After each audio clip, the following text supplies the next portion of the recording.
Please subscribe and press the bell icon to get latest updates of নির্ঝরের স্বপ্ন। আপনারা শুনছেন কাহানি।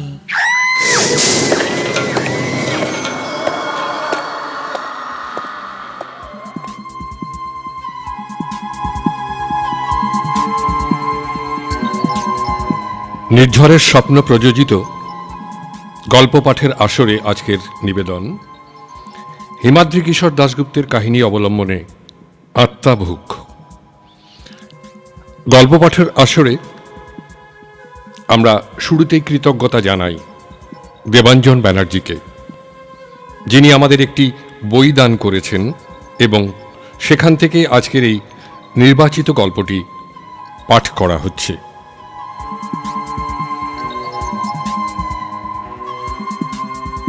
শুরু হচ্ছে গল্প আত্মাভুক।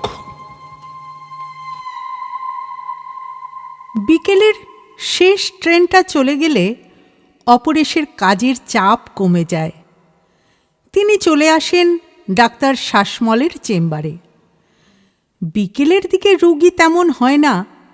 ঘণ্টাখানেক গল্পগুজবের পর অপরেশ আবার স্টেশনে ফিরে যান। কলকাতা থেকে অনেক দূরে বাংলা বিহার সংলগ্ন হল্ট স্টেশনের প্রায় পাণ্ডববর্জিত জায়গাতে কথা বলার তেমন লোকজন নেই। ডাক্তারির বাইরে নানা বিচিত্র বিষয়ে পড়াশোনা আছে ডাক্তার শাসমলের। তার সঙ্গে আড্ডায় সময়টা কাটে, বিচিত্র বিষয় জানা যায়। কিন্তু এদিন তার চেম্বারে চুনিলালের সঙ্গে যে অপরেশের দেখা হয়ে যাবে তা অপরেশ ভাবতেও পারেননি। সত্যি কথা বলতে তিনি প্রথমে চিনতেও পারেননি তাকে। শেষ যেদিন বছর 10 আগে চুনিলালকে দেখেছিলেন, তখন চুনিলালের পরনে রক্তাম্বর, গলায় বাহুতে রুদ্রাক্ষের মালা, গালে দাড়ি, মাথায় জটা, পুরো দস্তুর কাপালিকের চেহারা। সে নাকি তখন তন্ত্র সাধনা করত।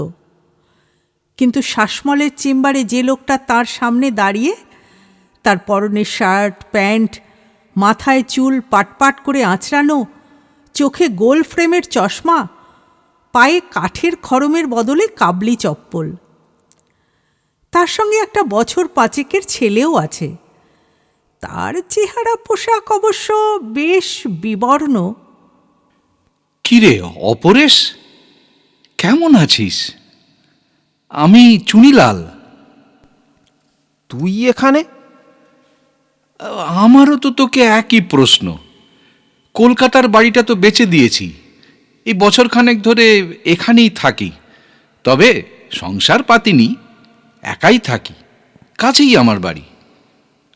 এই মাস 6 হলো সহকারী স্টেশন মাস্টারের চাকরি নিয়ে এখানে এসেছি। ও আচ্ছা। হ্যাঁ, বিকেলে ডাক্তারবাবুর সাথে একটু গল্প করি। আপনারা পরস্পরকে চেনেন? হ্যাঁ, ও আমার সহপাঠী।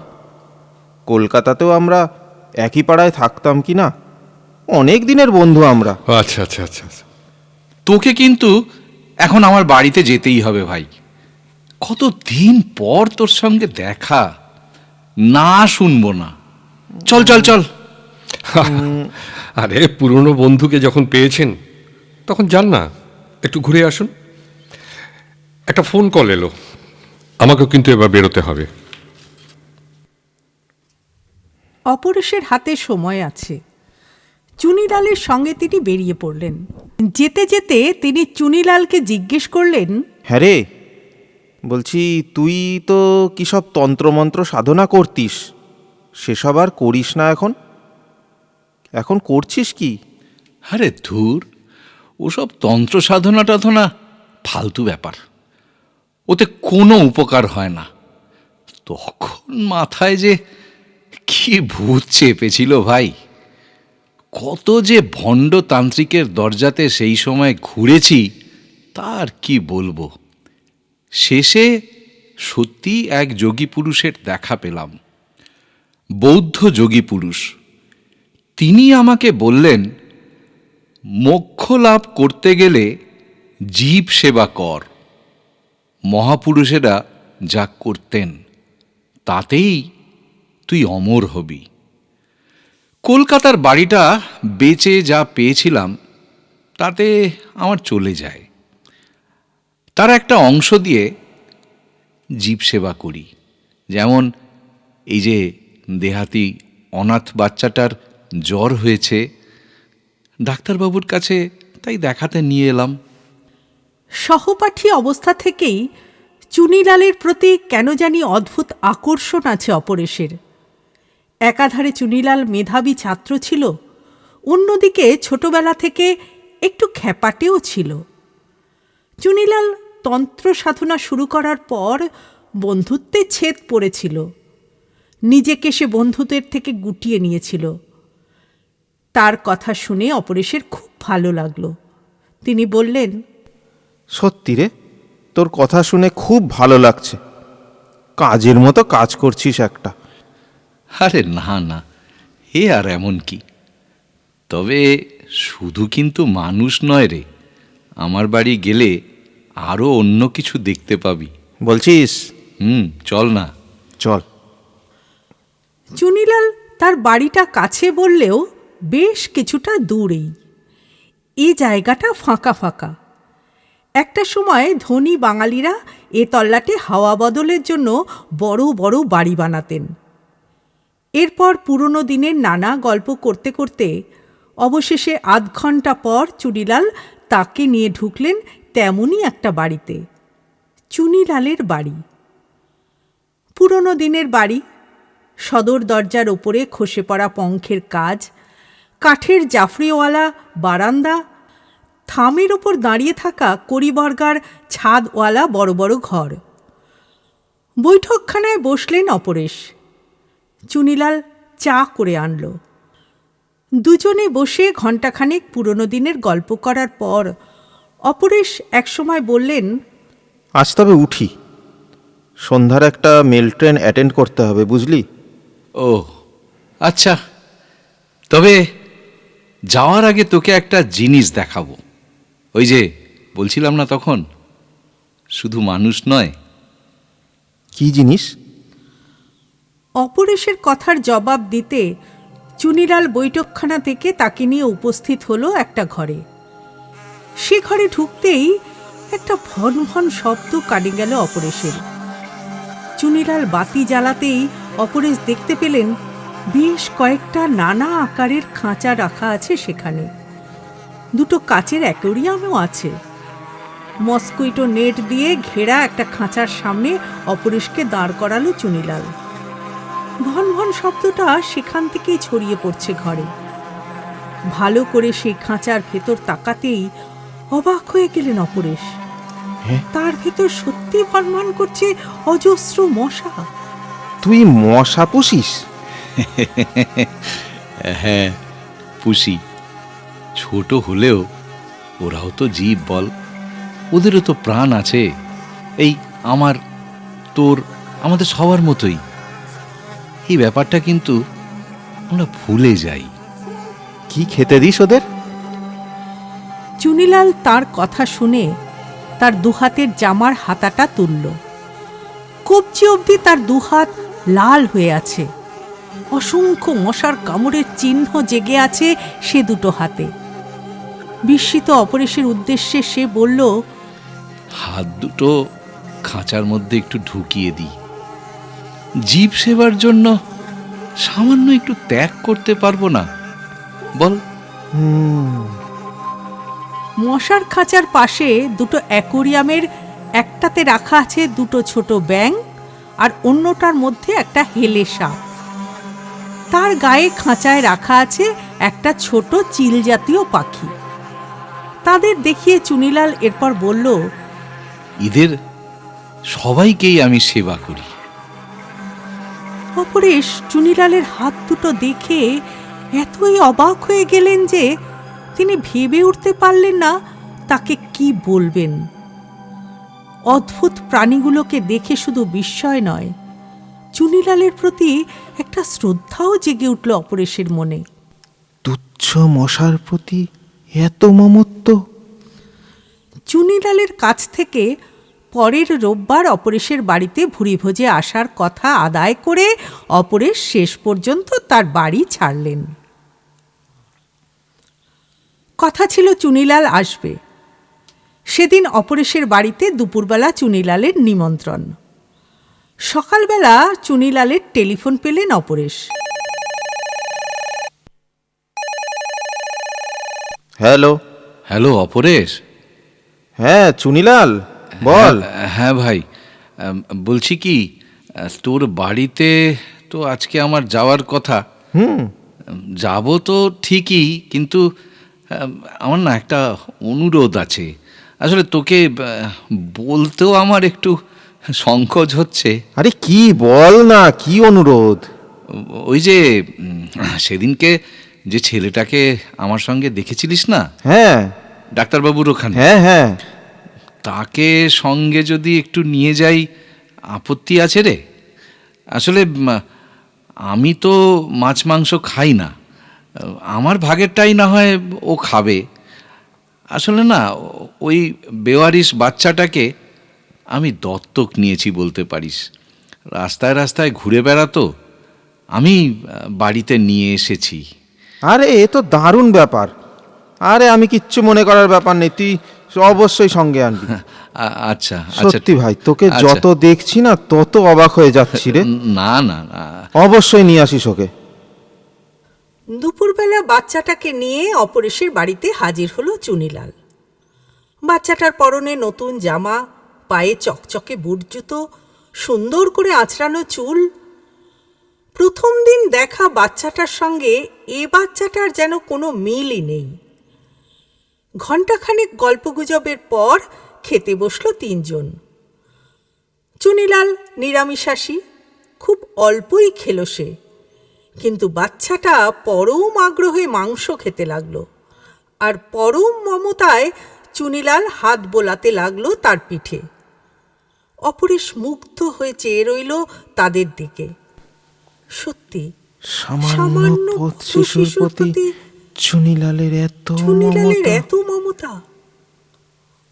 অপরেশের নিজেকে চুনিলালের তুলনায় অনেক ক্ষুদ্র মনে হলো। অনেক বড় মাপের মানুষও।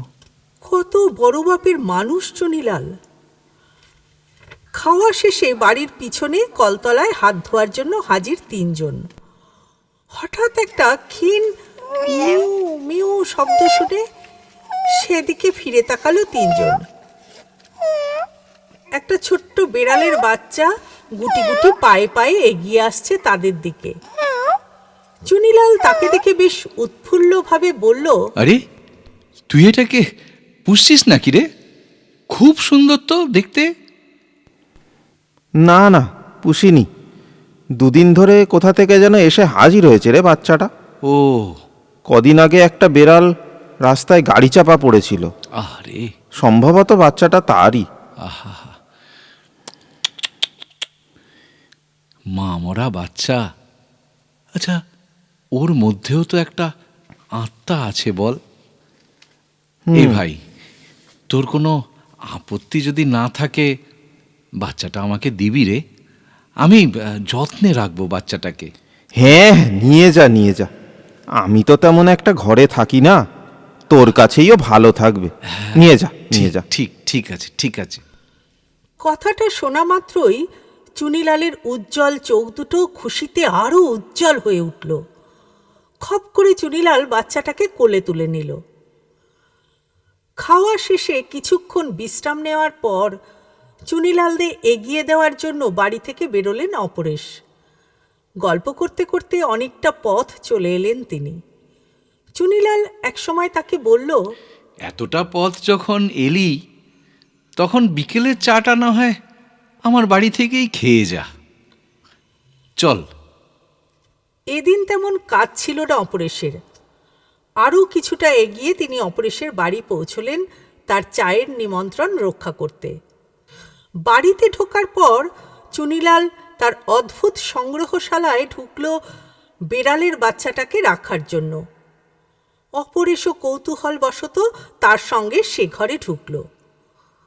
ভন ভন শব্দটা কিন্তু কানে এলো না সেদিনের মতো। অপরেশ দেখলেন সেই মস্কিউটো নেট দিয়ে ঘেরা খাঁচাটা শূন্য, আর ব্যাঙগুলোও নেই। সাপটা অবশ্য কুণ্ডলি পাকিয়ে পড়ে আছে তার নিজের জায়গাতে। পাখিটাও আছে। ঘাড় বেঁকিয়ে চুনিলাল আর বেড়ালের বাচ্চাটাকে দেখে একবার সে কর্কশ্বরে ডেকে উঠল। অপরেশ চুনিলালকে বললেন, কিরে, তোর মশা আর ব্যাঙগুলো গেল কোথায়? মশাগুলোকে শেষ পর্যন্ত ছেড়েই দিতে হলো, বুঝলি।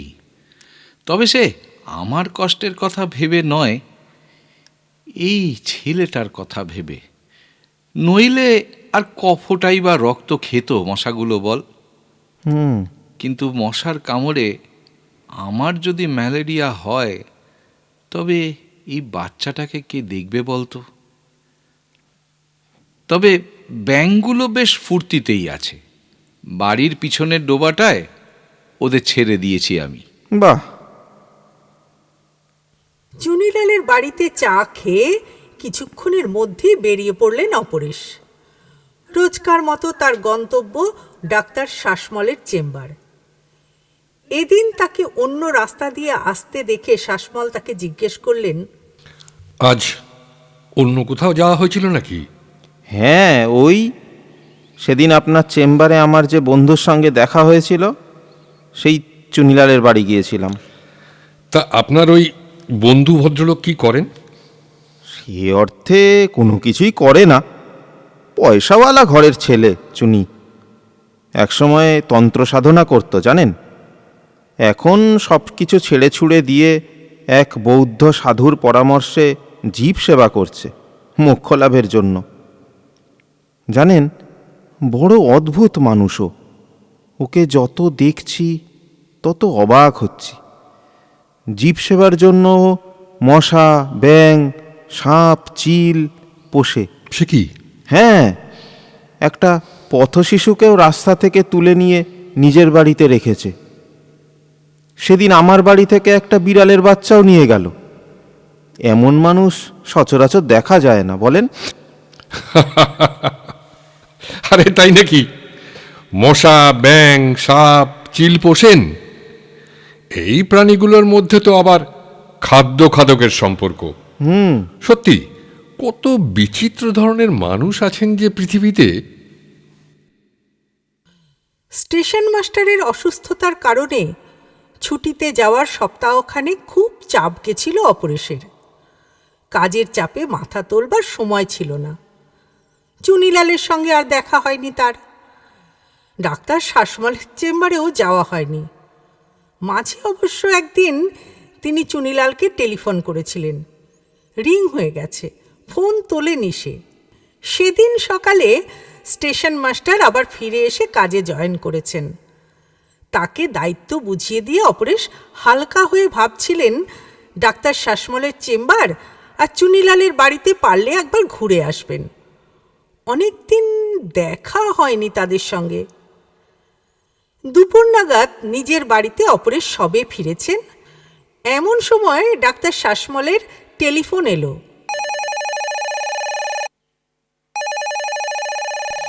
হ্যালো। ও মশাই, বলুন। আরে আপনার তো কোনো পাত্তাই নেই। এদিকে কাল রাতে আপনার সেই বন্ধু এসেছিলেন, আরে ওই বাচ্চাটাকে নিয়ে। তাই নাকি? হ্যাঁ হ্যাঁ, এটা অদ্ভুত ব্যাপার জানেন, আর সেটা জানাতেই ফোন করলাম। কি ব্যাপার? ওই বাচ্চাটা খুব অসুস্থ হয়ে পড়েছে। এই বমি করছে, পটি করছে, সেই জন্য দেখাতে এসেছিলেন আমার কাছে। আরে বাচ্চাটা আমার সামনেই বমি করলো, কিন্তু দেখলাম ওই বমির মধ্যে বিড়ালের লোম। বিড়ালের লোম? হ্যাঁ, ওই চুনিলাল বাবু অবশ্য বললেন যে বিড়ালের বাচ্চাটার খুব লোম উঠছে। বিড়ালটাকে নিয়ে খেলার সময় সেই লোম হয়তো বাচ্চাটার পেটে গেছে। কিন্তু আমার একটা সন্দেহ হচ্ছে। কি? সেটা আপনাকে পরে বলবো। আপনি একবার ভদ্রলোকের বাড়ি ঘুরে আসুন তো, তারপর কথা হবে আপনার সঙ্গে। আমার সঙ্গে বেশ কিছুদিন ওর দেখা সাক্ষাৎ হয়নি। আচ্ছা, আপনি বলছেন যখন, ঠিক আছে, আমি ওর বাড়ি হয়ে আপনার চেম্বারে যাচ্ছি। হ্যাঁ, যান যান, একবার ঘুরে আসুন। বেশ। কোনো রকমে স্নান খাওয়া সেরে অপরেশ বাড়ি থেকে বেরিয়ে পড়লেন।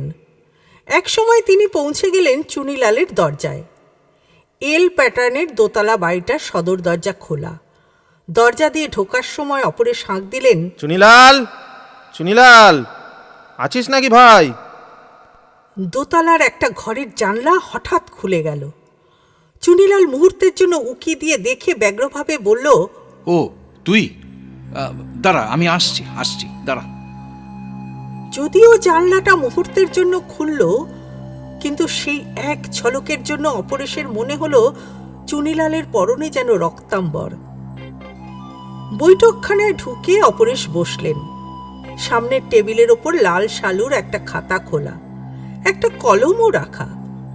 তা দেখে অপরেশের মনে হলো লিখতে লিখতে হঠাৎ যেন উঠে গেছিল চুনিলাল।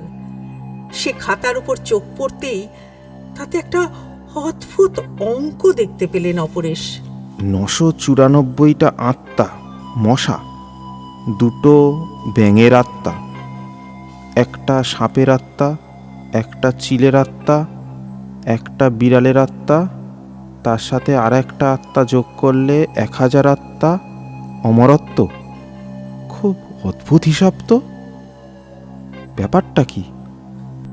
কিন্তু ব্যাপারটা বোঝার আগেই চুনিলাল ঝড়ের বেগে সে ঘরে প্রবেশ করে খাতাটা ছোঁ মেরে টেবিল থেকে উঠিয়ে নিল। তার পরনে একটা প্যান্ট আর বোতাম খোলা জামা। বোঝাই যাচ্ছে কোনো রকমে আগের পোশাক পাল্টে ছুটে এসেছে সে। কি রে, তোর কোনো খবর নেই কেন? কেমন আছিস? এই কাজে ব্যস্ত ছিলাম, তাই দেখা হয়নি আর কি। আমার বিড়ালের বাচ্চাটা কই রে? বিড়াল? তোর অন্য খাঁচাগুলোও তো ফাঁকা দেখছি। সব দূর করে দিয়েছি। দূর করে দিয়েছি? দূর করে দিয়েছি মানে? শোন শোন না, বলছি কি? তুই না এখন আয়। কি হয়েছে? আমি একটু ব্যস্ত আছি ভাই, ভীষণ ব্যস্ত আছি, পরে কথা হবে। তুই এখন আয় আয়। এরপর আর কারো বাড়িতে থাকা চলে না। ফিরতে গিয়ে হঠাৎ তার চোখ গেল ঘরের মেঝেতে, যেন কালচে রঙের ফোঁটা ফোঁটা রক্ত জমাট বেঁধে আছে। অপরেশ সে বাড়ি থেকে বেরিয়ে এরপর কার্যত ছুটতে শুরু করলেন ডাক্তার শাসমলের চেম্বারের দিকে। ডাক্তার শাসমলও যেন ব্যগ্র হয়ে অপরেশের প্রতীক্ষা করছিলেন। তাকে দেখেই তিনি বললেন, কে ছিলেন ওখানে? কি দেখলেন? অপরেশ খুলে বললেন তার অভিজ্ঞতা। খাতায় সেই অদ্ভুত লেখাটার কথা বলতেই ডাক্তার শাসমল উঠে প্রথমেই উত্তেজিতভাবে একটা শব্দ উচ্চারণ করলেন, জুফা গাউস। বাচ্চাটা? সে বাচ্চাটা কোথায়? বাচ্চাটাকে আমি দেখিনি, কিন্তু এই জুফা গাউস শব্দের মানে কি? আরে শব্দের মানে আমি পরে বোঝাবো।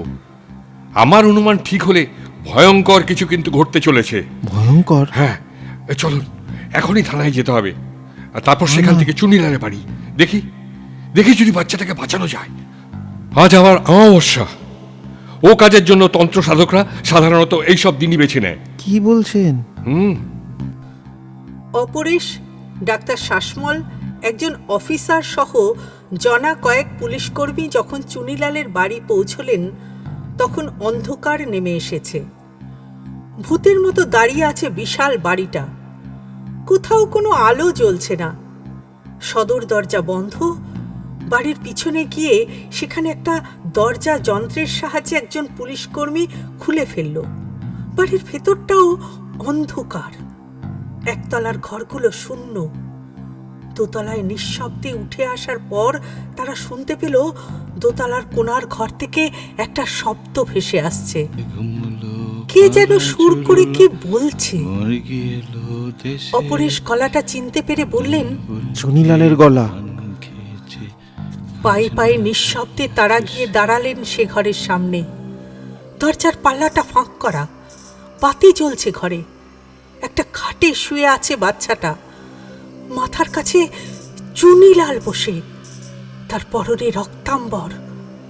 বাচ্চাটার মাথায় পরম মমতায় হাত বোলাতে বোলাতে চুনিলাল খোনা গলায় সুর করে ছড়া কাটছে, ছেলে ঘুমোলো, পাড়া জুড়োলো, বর্গি এলো দেশে, বুলবুলিতে ধান খেয়েছে, খাজনা দেব কিসে?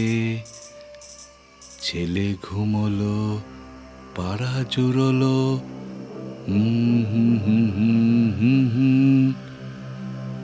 বুলবুলিতে খাজনা দেব কিসে? ব্যাপারটা দেখে পুলিশ অফিসার অবিশ্বাসের ভঙ্গিতে একবার তাকালেন ডাক্তার শাসমলের দিকে, যেন বলতে চাইলেন এতে তো অস্বাভাবিক ব্যাপার কিছু নেই, পুলিশকে এখানে আনলেন কেন? শেষে না মানহানির মামলায় পড়তে হয়। অসুস্থ বাচ্চাটা এরপরে হঠাৎ ঘুমিয়ে উঠল।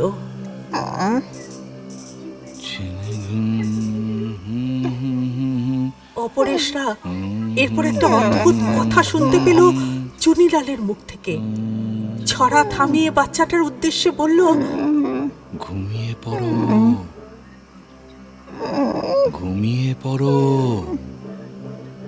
আর তো কিছুক্ষণ, আর একটুখানি সময়, ঘুমিয়ে পড়ো। রাত 12টা বাজলেই তোমাকে এই পৃথিবীর সব কষ্ট, সব দুঃখ, সব যন্ত্রণা থেকে মুক্তি দেব আমি। আর কোনো কষ্ট থাকবে না তোমার। ছেলে ঘুমলো, পাড়া জুড়ালো, বর্গি এলো দেশে, বুলবুলিতে ধান খেয়েছে, খাজনা দেব কিসে? ছেলে ঘুমলো।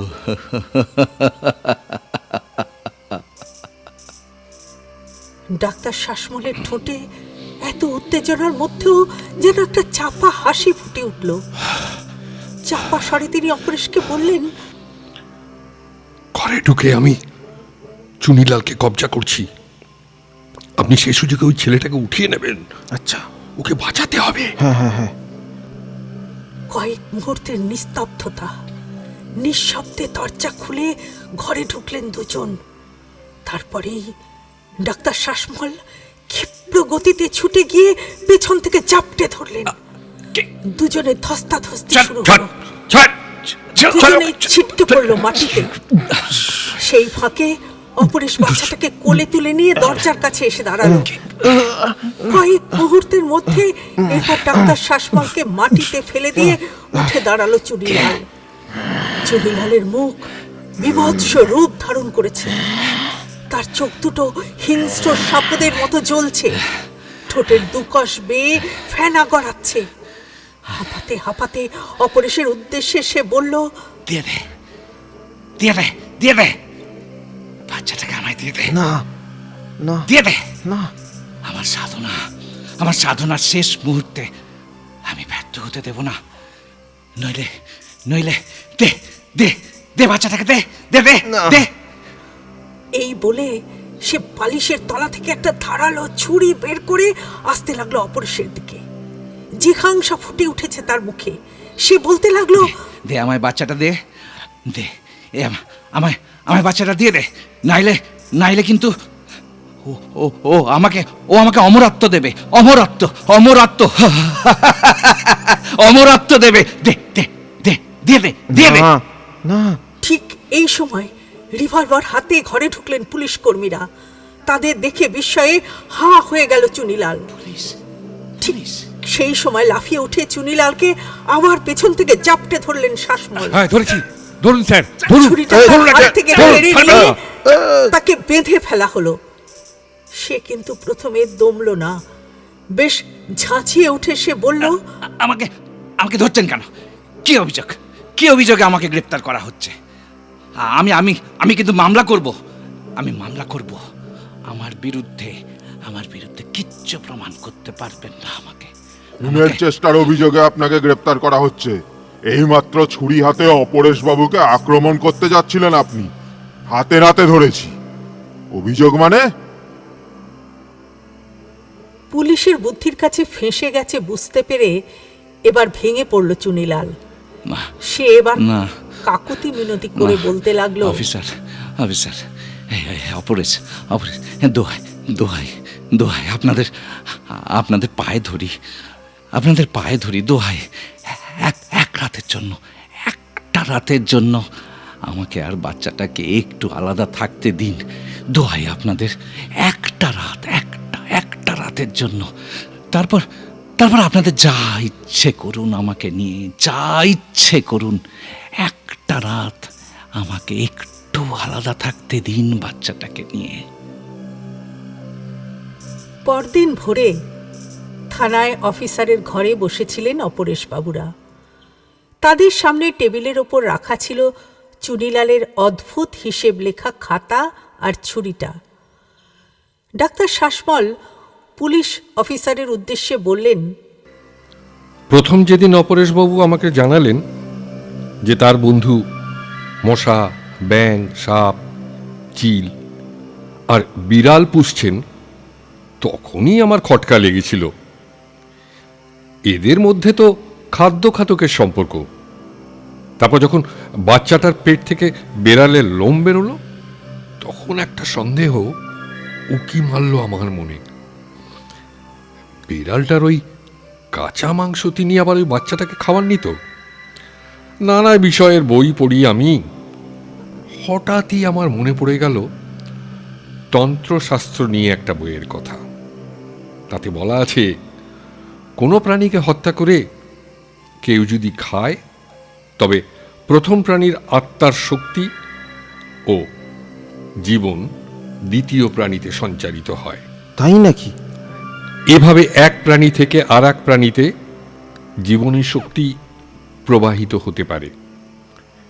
কীটপতঙ্গ থেকে বিভিন্ন প্রাণীর স্তর অতিক্রম করে কোনো মানুষের মধ্যে তাদের জীবনী শক্তি সঞ্চিত করে সেই মানুষের রক্ত পান করা যদি যায়, তবে নাকি অমরত্ব লাভ হয়। চুনিলাল মশা খাইয়েছিল ব্যাঙকে, তাদের খেলো সাপ, সাপকে চিল খাওয়ার পর তাকে খেলো বিড়ালটা, আর বিড়ালের বাচ্চাটাকে খাওয়ানো হয়েছিল ওই ছেলেটাকে। শেষ ভয়ঙ্কর ব্যাপারটাই শুধু সে করতে পারল না কেবলমাত্র আমাদের জন্য। এই ধরনের লোককে বলেই জুফাগাউস বা আত্মাভুক আত্মা, বুঝলেন? বুঝলাম।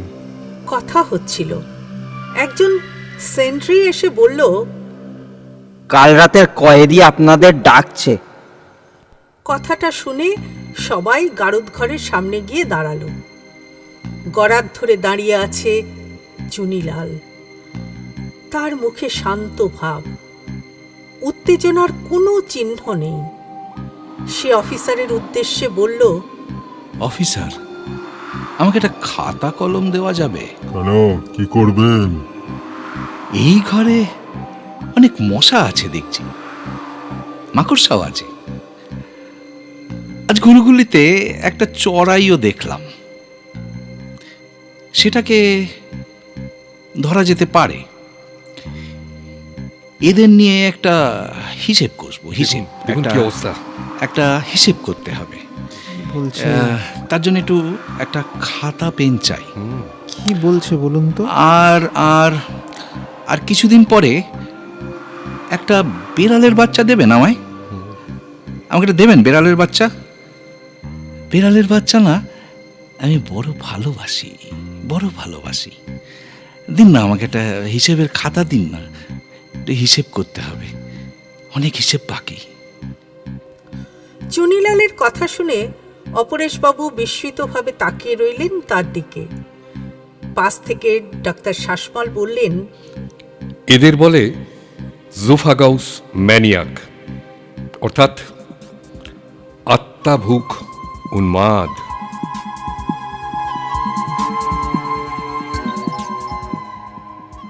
শুনছিলেন গল্প আত্মাভুক, রচনা